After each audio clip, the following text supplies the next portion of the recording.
Welcome to your Houston Rewind for August 14th through the 18th. I'm KHOU 11 digital anchor Brandy Smith. We know catching up on the news can be a little overwhelming, especially in a city like Houston where it never seems to stop. So every weekend, we take this opportunity to fill you in on some of the stories you may have missed. Let's rewind. Monday, fire crews got a handle on a massive mulch fire in northwest Houston. Even though it was contained, it was still burning.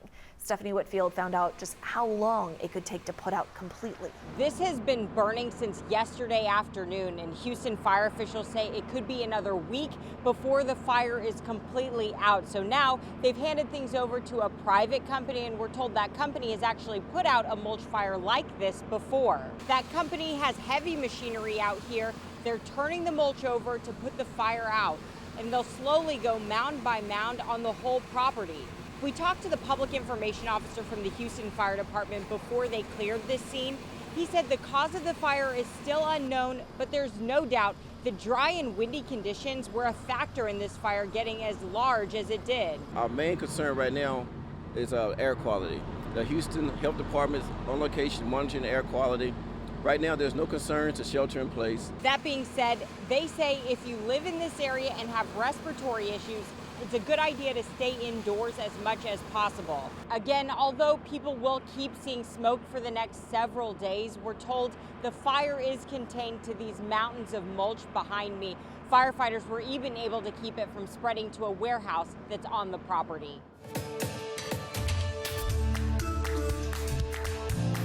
Extreme heat and dry conditions prompted the city of Katy to take drastic steps. It implemented its most severe drought contingency plan on Monday. Maria Aguilera broke down the new water restrictions. Katy residents are now required to conserve water. The city has entered what it calls Stage 3 drought conditions. Signs like this alerting folks in the community. The city of Katy says it moved to Stage 3 as the total daily water demand has met or exceeded 85% of the total pumpage for 3 days straight. Residents now restricted to watering their lawns just 2 days a week during specific times from midnight to 8 a.m. and from 8 p.m. to 11:59 p.m. For homes with an address ending in even numbers, those days are Sunday and Thursday. For odd numbers, Saturday and Wednesday. Meanwhile, on Tuesday and Friday, HOAs and commercial properties can water. No one is allowed to run irrigation on Mondays. The heat, drought conditions, and previous water conservation across the city has already left some homeowners with parched grass. I keep looking at the clouds. They don't fill up, I can tell. Eli Banda says she's never seen conditions quite this bad. She hopes her neighbors will abide by the restrictions. We cannot do without water.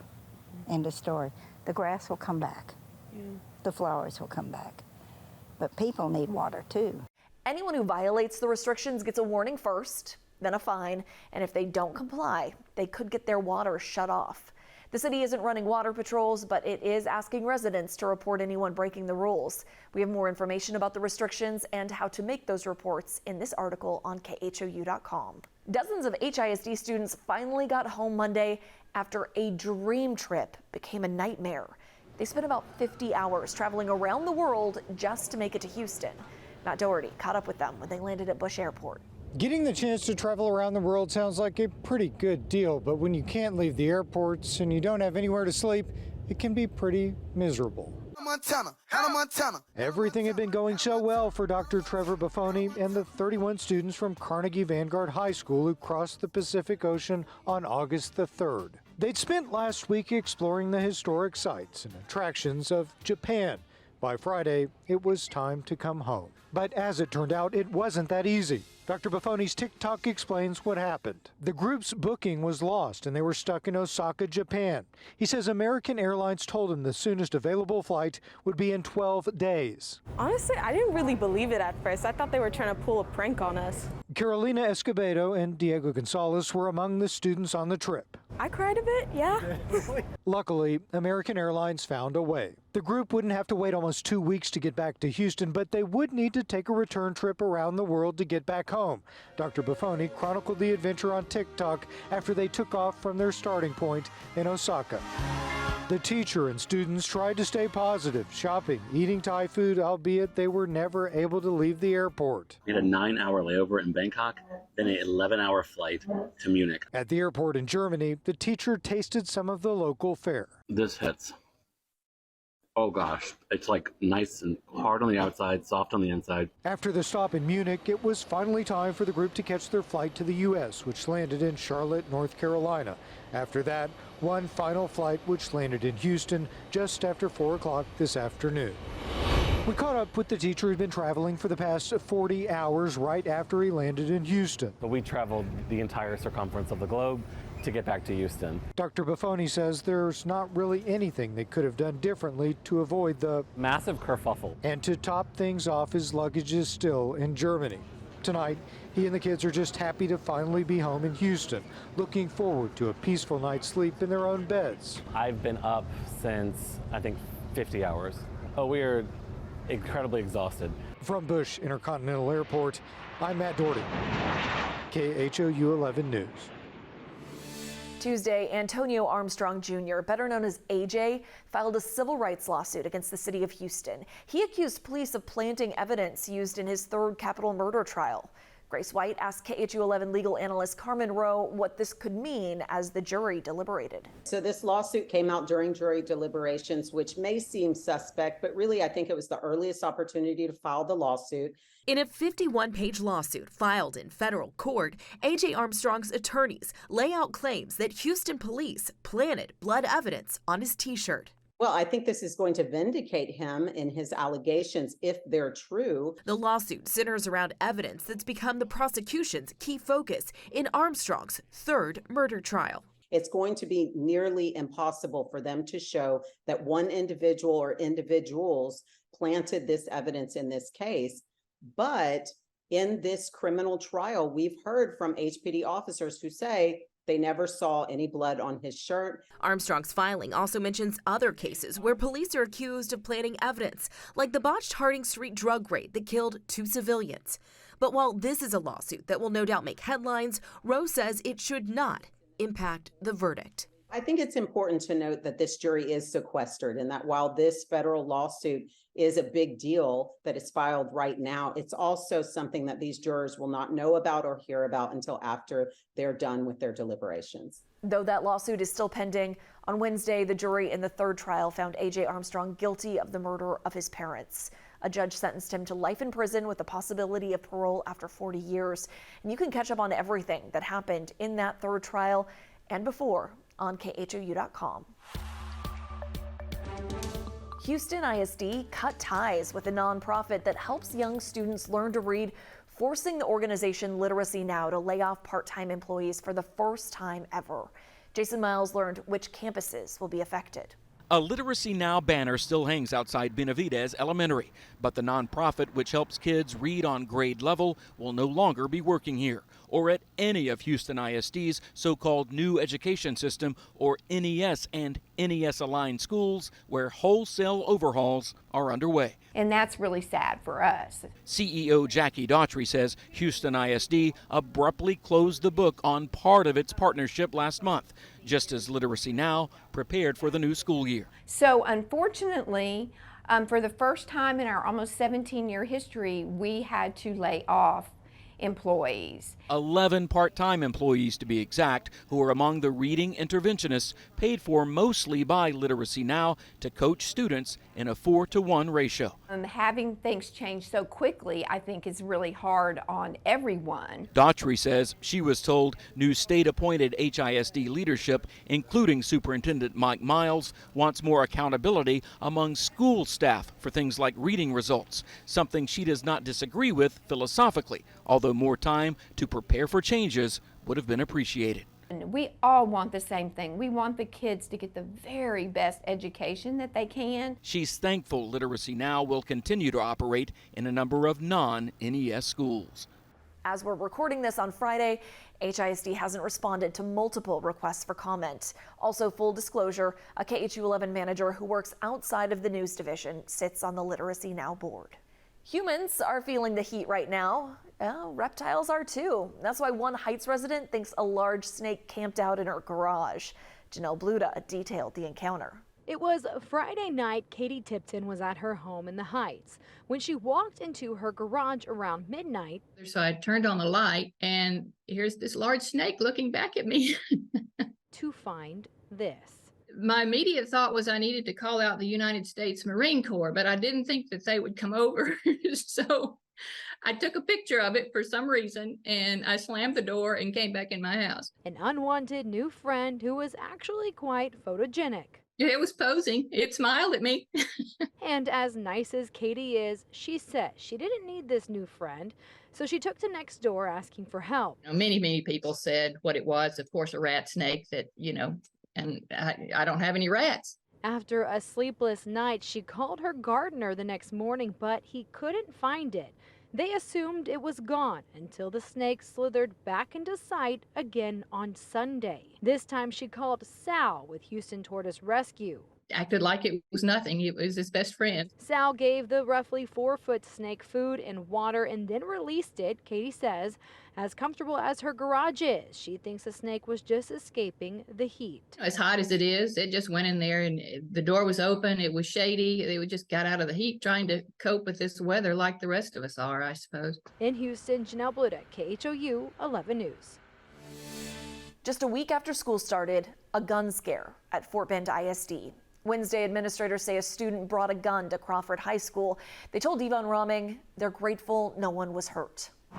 It's not just students who have their work cut out for them this school year. Fort Bend ISD school administrators and campus police are also hard at work trying to keep kids safe. Well, we already have the safety measures in place for gun safety. But those safety measures were tested Wednesday when authorities found an unloaded handgun in a student's backpack. In a statement, the district says a campus officer immediately removed the student from class, conducted a search, and confiscated the gun. Criminal charges are now being pursued. In a recent one-on-one interview with KHOU 11, Fort Bend ISD Superintendent Dr. Christy Whitback addressed the need for more funding for school safety initiatives. Currently, funding only covers resource officers at the district's middle and high schools. But what we would like to get to is an officer at every campus. But there was a safety allotment given, but it's not enough to cover even half. So we've got to get creative and work with our school board to enhance that. A task Dr. Whitbeck says is proving to be easier said than done. Crawford does have an assigned officer, but Fort Bend ISD leaders say they want to find money to staff every school in the district with a full-time officer. For more than a year, we've been tracking books about sex, gender identity, and race that have been banned from local school libraries. Not all school districts are forthcoming about what's being taken off the shelves. Cheryl Mercedes uncovered that Klein ISD has been quietly removing books. Back in December 2021, The Bluest Eye was up for discussion at Klein ISD's board meeting. Some parents wanted it pulled because there was sexual content. The main character, a young black girl, is sexually abused and raped. I request that books of this nature be removed. What we do not need is folks complaining about books they never read. Please do not remove books without a librarians present. The arguments intensified for over a year and a half. Find your spine. Protect our students. The school district did not ban The Bluest Eye, but it was removed from all of its library shelves. Here's how. Libraries routinely remove old materials to keep their content updated. It's a process called deaccessioning, so we requested that list from all of Klein ISD's high schools, and here's what we found. Since 2020, around 3,000 books have been tossed out. Now, most of them were duplicates or outdated materials, like Are Cell Phones Dangerous and AP World History 2014 to 2015. But Klein ISD also removed 67 other titles after they were challenged in other places. It was a very high amount of books, and the content of the books was concerning. Chloe Kempf is an attorney with the Texas ACLU.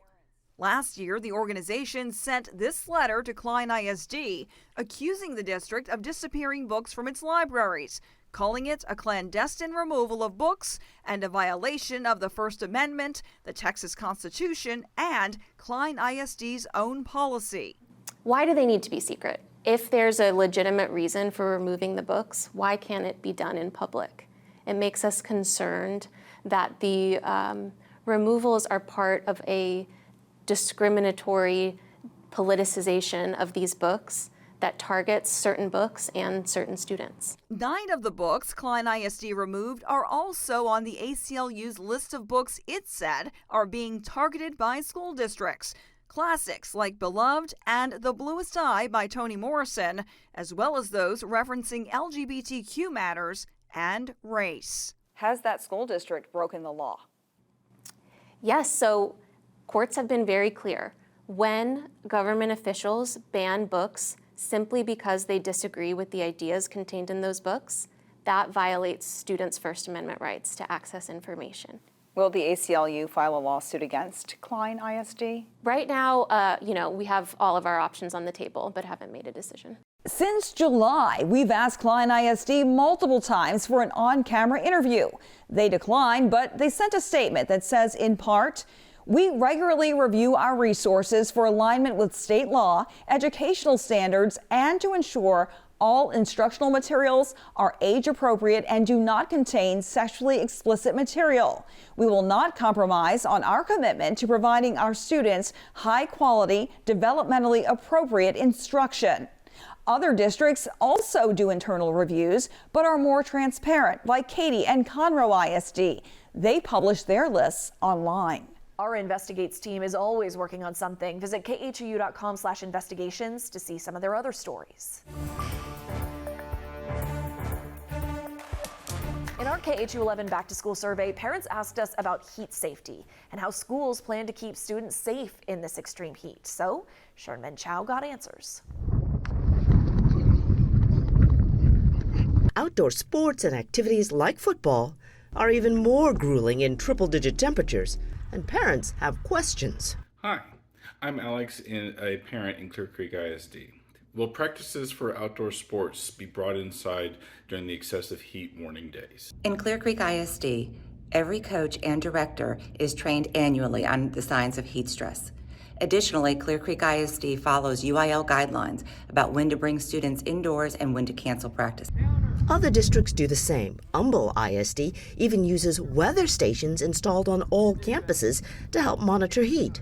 Hi, my name is Monica. I have 2 students that go to Fort Bend ISD. My question is, what are you going to do to keep the kids safe from the hot sun while they're waiting for the bus?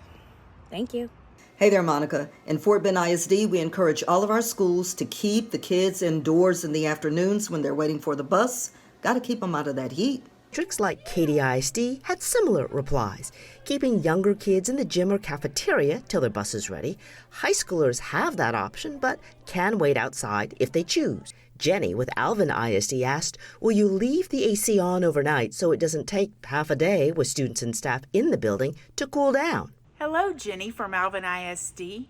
I appreciate your question regarding the air conditioning system.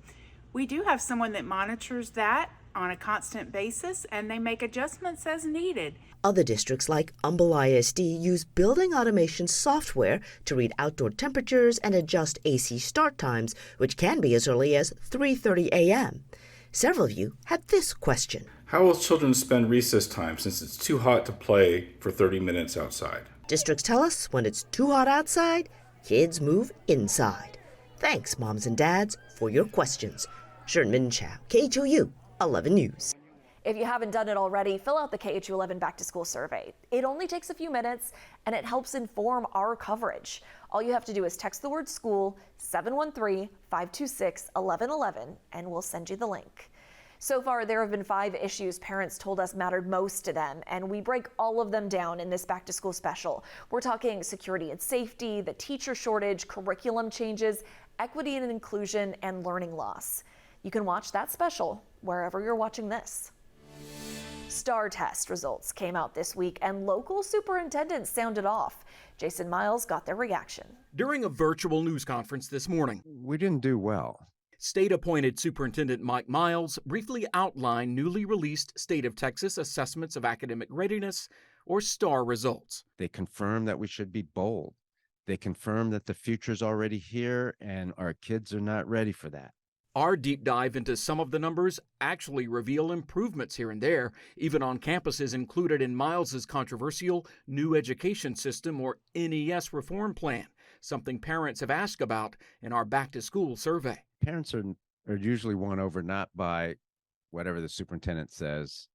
They're won over by what's happening in the school with their kid. There's a good chance HISD's accountability rating will soon drop from a B to a C, thanks in part to STAR results, while Cypress Fairbanks ISD, the state's third largest district, may lose its coveted A rating. Even though our test scores will probably be higher this year, our rating will probably go down. Cy-Fair Superintendent Mark Henry, who retires later this year, cites recent changes to the way districts are held accountable. I don't know that that's tied to the push by our state leaders for vouchers, but I suspect it's all designed to make us look a little worse to move forward their political goals.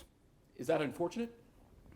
The reasoning, absolutely, it's unfortunate. Henry says he believes in standardized testing and other metrics, but they're not necessarily what a quality education should be largely built around. TEA leaders and others have said STAR and other changes are all about closing achievement gaps. The latest A through F ratings are expected in the coming weeks. In the meantime, at khou.com/education, you can see how your child fared on the STAR test. Widespread drought is fueling wildfires across Texas, like this fire in Cedar Park near Austin. It destroyed an apartment building and took days to get under control. The Texas A&M Forest Service is the group responsible for not only fighting these wildfires, but also tracking them. Sherman Chow spent the day with the Forest Service to learn how they try to get ahead of the fires before they break out. You know that it's hot, you know that it's dry, and you know that generally there's a higher risk for fire danger. What you may not know is that there is a very careful system that's used with specific data to calculate that fire risk and what to do about it. You are looking at the Texas A&M Forest Service Emergency Operations Center. Here they pre-position firefighters and their equipment based on predicted wildfire threats. Brad Smith runs that predictive services unit. We have approximately 160 weather stations across the state. Each of those black diamonds that you see is one of our fire weather stations. The Houston area has been dry since July 1st. We are in a flash drought. During a drought, trees react and pull the moisture out of the canopy back to just the core of that tree to help it survive. So the team clips leaf samples, weighs them before and after baking to determine the moisture content. That tells them how dry and therefore how dangerous the tree canopy is. Along with other data, the team creates daily wildfire threat maps. That information helps determine where men and machines are pre-staged across the state. This is their war room map. We have dozers here, we have task force, we have engines, there's aircraft shown here. It's like those war games you see where you're moving pieces across a map. It shows staging areas which anticipate or fight actual fires. Firefighters use everything from aircraft dumping fire retardant and water to ground support. That means equipment like this, a fire engine which carries water, or this 18-wheeler that has a portable air compressor on top, useful in case you blow a tire or you need to clean out a dozer. The goal, of course, is to get equipment like this positioned as closely as possible to the biggest threats for wildfires, so they're ready to move on a dime's notice. On Thursday, we got details about what will be the hottest ticket of 2024, the College Football Playoff Championship. CFP executives revealed a concert series, interactive park, and a food festival before the game. Troy Kless covered what else is happening off the field. In Milby High School, music and arts can mix with sports. This is a full circle moment for me. Artist Alex Roman Jr., aka Donkey Boy, once hid his art in these halls, the same school where the CFP Foundation announced its work with the Houston Loves Teachers campaign, including an art project. To kick this off with a mural of my own at my old high school, I mean, it's just super special. A special weekend is scheduled ahead of the 2024 College Championship game. The George R. Brown will host Playoff Fan Central, an interactive experience for football fans all weekend. Shell Energy Stadium will host a 3-day music festival promising A-list acts, all before the big game is played Monday, January 8th. The Houston Host Committee says it is also hosting many events to benefit teachers. This really wants to bring everything into the community and not just have a one-day game and then leave. When we leave, there'll still be a legacy for the Houston community. That's what Houston Loves Teachers is all about. Roman is a fan of the game and what it's doing to give back to educators that impact people like him. I teach art class on Saturdays, so I devote my time on Saturdays to doing that. So I just love the whole idea, the whole concept of this. We have the full schedule of events detailed in this story on KHOU.com.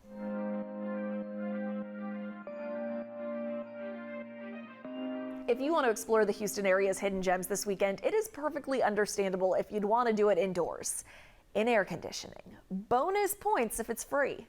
The Eddie V. Gray Wetlands Center in Baytown checks all those boxes. We do a little bit of everything here. The Baytown Wetlands Center might sound like an outdoor adventure, but this is a journey visitors take inside.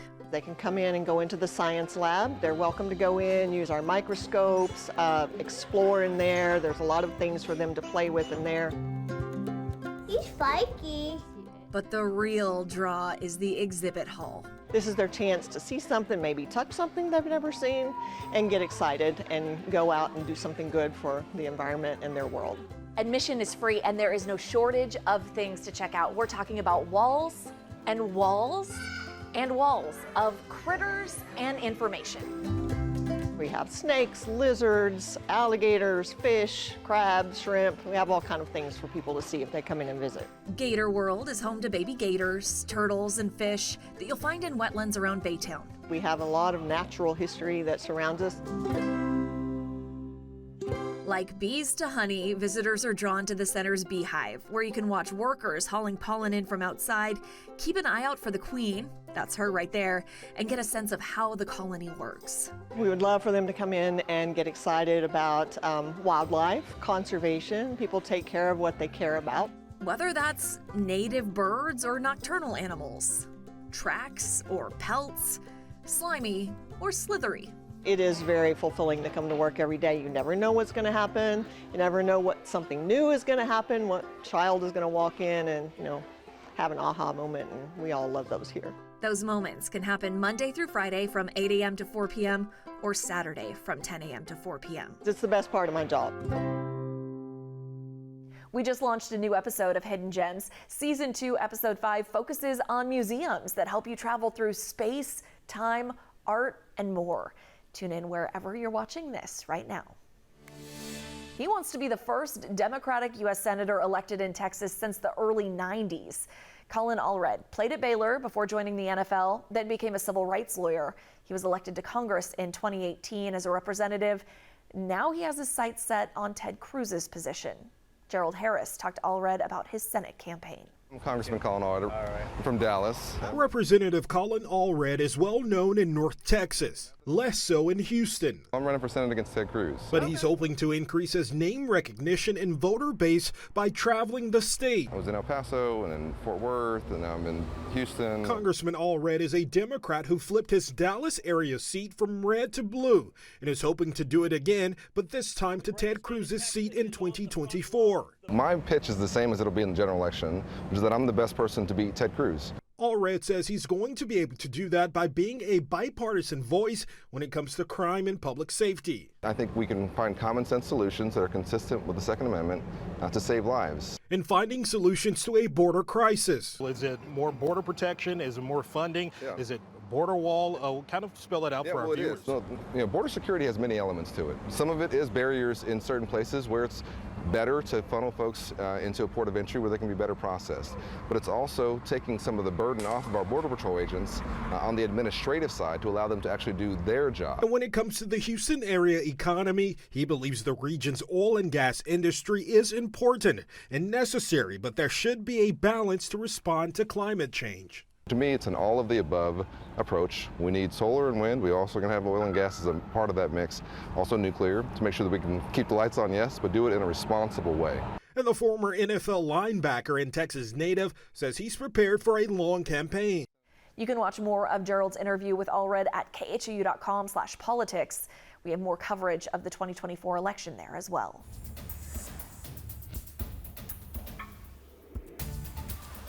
A traffic alert for the Galleria area. The main lanes of the Southwest Freeway will be closed in both directions at the West Loop all weekend. Jennifer Reyna highlighted that and other spots to avoid due to weekend road work. Let me tell you about one of the biggest closures for your weekend right near the Galleria. We've had it in other weekends previously, but they are once again trying to tackle this road project. 5969 at the West Loop in both directions will be a total closure 8 p.m. on Friday until Monday at 5 a.m. So during peak time hours, you can bet there's going to be extra delays near the Galleria. West Beltway, this is ongoing. The southbound feeder road Beechnut to 69 has been a 2-lane closure and will be until September 3rd. Southeast siders who use the Beltway, the East Beltway southbound from Genoa Red Bluff to 45 has been closed and will be until August 31st. So hang in there. Have a great one. Text the word traffic to 713-526-1111 and we'll send you back a link detailing current conditions. A burger joint in the Houston neighborhood of Oak Forest has been around since 1967. For some context, LBJ was president, Elvis Presley married Priscilla, and McDonald's introduced its Big Mac for 45 cents. Well, the restaurant's owners posted on Facebook this weekend saying the business was way down and Mighty Burger was on its last leg. They asked if the community could stop in. Photojournalist Brad Driver saw for himself that's exactly what happened. Mighty Burger has been to this location since 1967. It's just an old school burger joint. Definitely a staple to the neighborhood, and we absolutely love it. This is actually our first time here, so we just had a nice meal here. We're dealing with a lot with inflation, obviously. You know, everything's gone up, the price of all our products, the price of our taxes, all our fees. Well, the Facebook post was kind of a Hail Mary. Break glass in case of emergency and throw that post out there and see what happens. We saw it on Facebook, so we wanted to see what the hype was. But the burgers are good. It definitely tastes like a mom and pop homemade kind of style. It's delicious. Obviously a lot of support, and I really appreciate it. A lot of people just want to support mom and pop restaurants. Thank you. The little guys are the ones who sponsor your teams and the ones that sponsor your churches and hire your employees. And the money we get stays here and goes back into our community. Staples to the neighborhood are very important to help out. You can tell it's made with love, and I think that's important about food. Come out and see what the hype is about. It tastes delicious.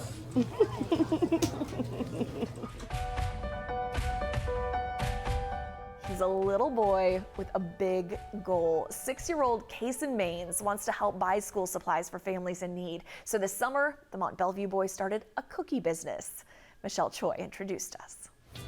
Sprinkle in a teaspoon of entrepreneurial spirit, a dash of helping others, and a pinch of silliness.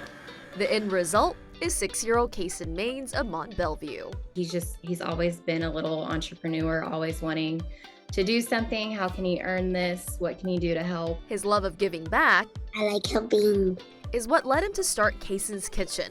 Mom Tiffany helps to run the business, which began, she says, this summer when Kason started baking cookies to help those in need. And all the money would go towards buying school supplies for other kids. While he's one smart cookie, we quickly learned Kason is just like any other 6-year-old. Yeah, it was just a good feeling. They were very thankful for it. Sleepy when being interviewed at 7 in the morning.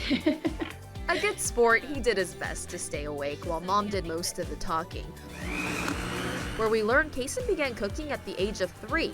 His favorite cookies to bake? chocolate chip. It's also his specialty, along with a long list of other flavors. I want to take requests too. We try new ones out if someone asks for a different kind. Thanks to the money raised selling cookies and donations that poured in after the community found out about Kason's mission, Mom says they were able to help several families this school year. I believe it was 4 families and a total of 8 students. School supplies, especially when you have more than one kid, it's really expensive and it can be kind of overwhelming. So it was a nice feeling being able to help. Supplies she says Kason personally took part in buying. You know, he was excited to go when we went to the store to do the school supplies, and he has to be the one pushing the cart, you know, and putting the supplies in the basket and stuff like that. So he really enjoyed the process as well. Kason's good deeds were even recognized by the Chambers County judge, where he was given this keychain at the courthouse, a moment they'll never forget. I'm really proud of him being young and wanting to help others.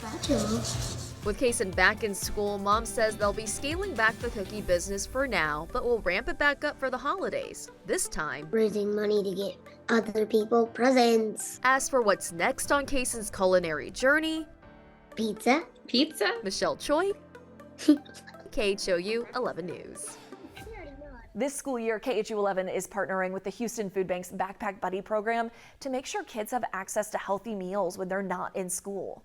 Use the QR code on your screen to donate now through September 1st. With just a $2 donation, you provide 6 meals for a child over the weekend. Our goal is to raise $40,000, which would provide weekend meals for more than 13,000 Houston area students. Hope that helped you catch up on this past week and you're ready for the next one. Remember, you can tune into KHOU 11 on air, online via KHOU.com and YouTube, as well as by using our free KHOU 11 Plus app on Roku and Fire TV. Have a great week.